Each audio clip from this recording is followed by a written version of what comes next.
दृष्टि आईएएस के टुडेज जी के प्रोग्राम में स्वागत है आप सभी का एक बार फिर से।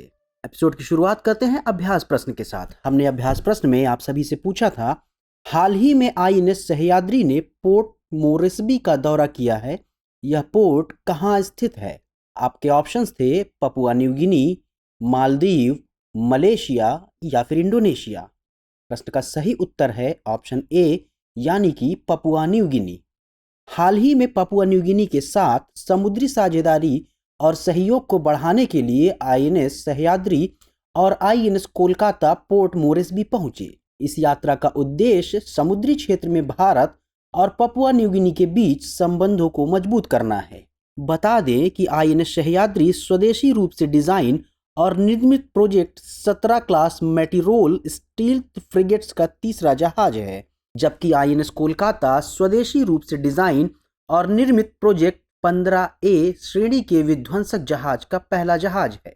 ये दोनों जहाज मझगांव डाक लिमिटेड मुंबई में बनाए गए हैं और आधुनिक हथियारों एवं सेंसरों से लैस हैं जो तीनों आयामों में खतरों का समाधान कर सकते हैं, इसलिए विकल्प ए सही है। और आइए आज के एपिसोड के पहले सवाल को देखते हैं। सवाल है, हाल ही में चर्चा में रहा पेरुसेटस कोलोसस शब्द किससे संबंधित है?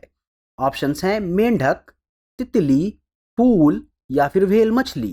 प्रश्न का सही उत्तर है ऑप्शन डी यानी व्हेल मछली। हाल ही में वैज्ञानिकों ने पेरू में पेरुसेटस कोलोसस नामक प्राचीन व्हेल की एक नई प्रजाति की खोज की है। दरअसल अब वैज्ञानिकों ने जिस जानवर के बारे में पता लगाया है वह बहुत समय पहले विलुप्त हो चुका है। ऐसा अनुमान है कि इस प्राचीन व्हेल का वजन 94 से 375 टन यानी 85 और 340 मीट्रिक टन के बीच था। यह अब तक जीवित रहने वाला सबसे भारी जानवर हो सकता है। इस तरह यह सबसे बड़ी ब्लू व्हेल को भी पीछे छोड़ सकता है, जो लगभग 200 टन यानी 180 मीट्रिक टन वजनी होती है। इसके शरीर की लंबाई लगभग 66 फीट यानी 20 मीटर तक होती है, जबकि कुछ ब्लू व्हेल 100 फीट यानी 30 मीटर से अधिक लंबी हो सकती हैं, इसलिए विकल्प डी सही है। अगला सवाल है, तंबाकू नियंत्रण उपायों के कार्यान्वयन पर WHO की रिपोर्ट के संबंध में निम्नलिखित कथनों पर विचार कीजिए। इस रिपोर्ट में एमपावर उपायों के कार्यान्वयन का मूल्यांकन किया गया। 2007 से 2021 तक धूम्रपान करने वालों की संख्या में गिरावट आई। बेंगलुरु में सार्वजनिक स्थानों पर धूम्रपान में 27% की वृद्धि दर्ज की गई है। उपर्युक्त में से कितने कथन सही हैं? केवल एक, केवल दो, सभी तीन या फिर कोई भी नहीं? प्रश्न का सही उत्तर है ऑप्शन बी यानी केवल दो। हाल ही में जारी तंबाकू नियंत्रण उपायों पर WHO की रिपोर्ट में बेंगलुरु का जिक्र किया गया है। यह रिपोर्ट WHO के एमपावर उपायों के कार्यान्वयन का मूल्यांकन करती है, इसलिए कथन एक सही है। इन उपायों में तंबाकू के उपयोग की निगरानी करना, लोगों को तंबाकू के धुएं से बचाना, तंबाकू छोड़ने में मदद की पेशकश करना, तंबाकू के खतरों के बारे में चेतावनी देना, तंबाकू के विज्ञापन पर प्रतिबंध लागू करना और तंबाकू उत्पादों पर कर बढ़ाना आदि शामिल है। इस रिपोर्ट की माने तो विश्व स्तर पर आंशिक धूम्रपान करने वाले लोगों की संख्या 300 मिलियन है।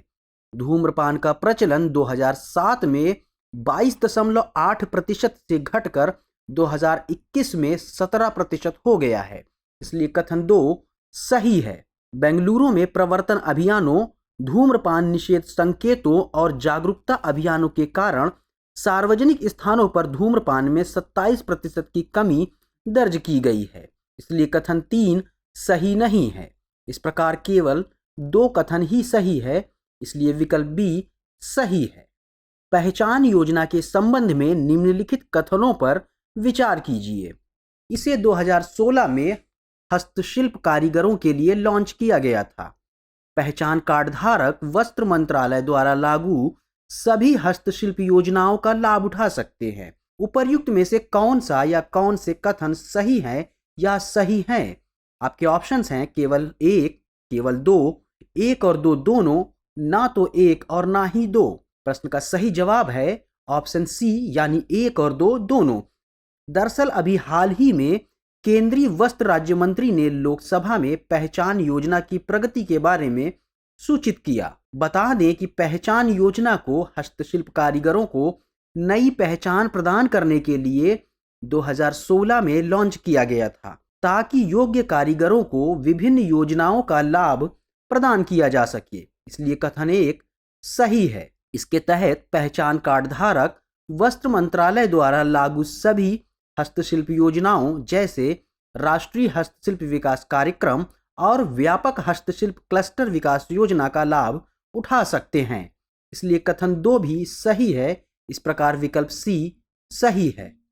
हाल ही में समाचारों में देखा गया लूनर कोडेक्स कार्यक्रम चंद्रमा के किस भाग पर भेजा जाना है? आपके ऑप्शंस हैं प्लैनेटिया डिसेंसस, टेरा, मारिया या फिर साइनस विस्कोसिटाइटिस।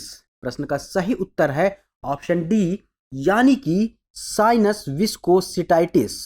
बीते दिनों लूनर कोडेक्स प्रोग्राम खबरों में रहा। दरअसल मनुष्यों द्वारा बनाई गई विभिन्न कलाओं का संग्रह लूनर कोडेक्स कार्यक्रम के साथ अमर हो सकता है। इस कार्यक्रम का नेतृत्व कनाडा के भौतिक विज्ञानी और कला संग्राहक सैमुअल पेराल्टा ने किया है। इस कार्यक्रम के तहत विभिन्न डिजिटल कलाओं का संग्रह मानव रचनात्मकता के स्थायी रिकॉर्ड के रूप में चंद्रमा पर भेजा जाएगा। लूनर कोडेक्स को मेमोरी कार्ड या नैनोफिच पर लेजर नक्काशी पर संग्रहित किया जाता है, जो फिल्म आधारित माइक्रोफिच पर 11वीं सदी का अपडेट है। कला का संग्रह 157 देशों के 30,000 कलाकारों, लेखकों, फिल्म निर्माताओं और संगीतकारों से इकट्ठा किया गया है। आने वाले महीनों में चंद्र लैंडर्स की एक श्रृंखला चंद्र कोडेक्स कैप्सूल को चंद्रमा के दक्षिणी ध्रुव पर गड्ढों और साइनस विस्कोसिटाइटिस नामक चंद्र मैदान में विभिन्न स्थानों पर ले जाएगी। इसलिए विकल्प डी सही है। अगला सवाल है, संविधान की मूल संरचना के संबंध में निम्नलिखित कथनों पर विचार कीजिए। इसकी अवधारणा केशवानंद भारती मामले में स्थापित की गई थी। संसद बुनियादी ढांचे को बदलने के लिए अपनी शक्ति का उपयोग नहीं कर सकती। व्यक्ति की गरिमा भी संविधान के मूल ढांचे की आवश्यक विशेषताओं में से एक है। उपर्युक्त में से कितने कथन सही हैं? आपके ऑप्शंस हैं केवल 1, केवल 2, सभी 3 या कोई भी नहीं। प्रश्न का सही उत्तर है ऑप्शन सी यानी सभी 3। दरअसल हाल ही में सुप्रीम कोर्ट में अनुच्छेद 370 को भारतीय संविधान के मूल ढांचे में शामिल करने की मांग की गई। बता दें कि मूल ढांचे या बुनियादी संरचना की अवधारणा 1973 में ऐतिहासिक केशवानंद भारती बनाम केरल राज्य मामले में स्थापित की गई थी। इसलिए कथन 1 सही है। केशवानंद भारती फैसले ने स्थापित किया कि संसद संविधान की मूल संरचना या आवश्यक विशेषताओं को बदलने के लिए अपनी शक्ति का उपयोग नहीं कर सकती है। इसलिए कथन 2 सही है। संविधान की मूल संरचना में संविधान की सर्वोच्चता, संविधान का संघीय और धर्मनिरपेक्ष चरित्र, शक्तियों का पृथक्करण, व्यक्तिगत सम्मान, राष्ट्र की एकता और अखंडता, भारत की संप्रभुता आदि शामिल है।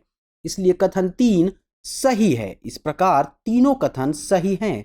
इसलिए विकल्प सी सही है।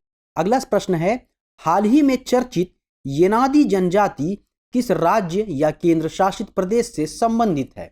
आपके ऑप्शंस हैं आंध्र प्रदेश, मणिपुर, लद्दाख या फिर झारखंड। प्रश्न का सही उत्तर है ऑप्शन ए यानी कि आंध्र प्रदेश। हाल ही में समुदाय तक सरकारी मदद और समर्थन तक पहुंच में समस्या के चलते येनादी जनजाति खबरों में देखी गई। बता दें कि येनादी आंध्र प्रदेश की एक जनजाति है जो गरीबी और सामाजिक बहिष्कार की चरम स्थितियों में रहती है। राज्य के 34 जनजाति समूहों में उनकी आबादी सबसे अधिक है। इस जनजाति को 3 उपसमूहों में विभाजित किया गया है, मांची येनादी, अदावी येनादी और चल्ला येनादी। यह जनजाति मुख्यतः मछली पकड़ने पर निर्भर है। इसलिए विकल्प ए सही है। अगला सवाल है, विदेशी अंशदान विनियमन अधिनियम यानी FCRA के संबंध में निम्नलिखित कथनों पर विचार कीजिए। विदेशी धन प्राप्त करने के लिए FRCA पंजीकरण अनिवार्य है। FCRA के तहत प्रारंभिक पंजीकरण केवल 6 साल के लिए वैध है। उपर्युक्त में से कौन सा या कौन से कथन सही है या सही है?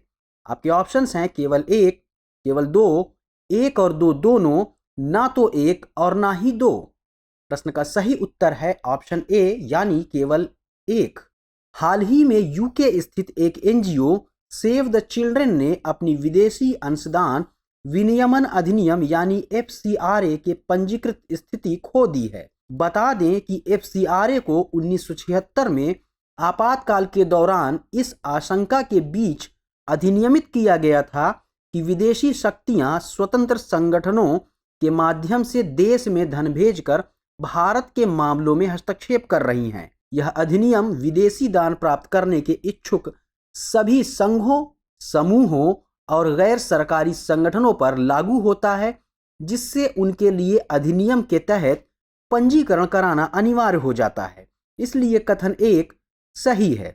पंजीकृत संघ सामाजिक, शैक्षिक, धार्मिक, आर्थिक और सांस्कृतिक उद्देश्यों के लिए विदेशी योगदान प्राप्त कर सकते हैं।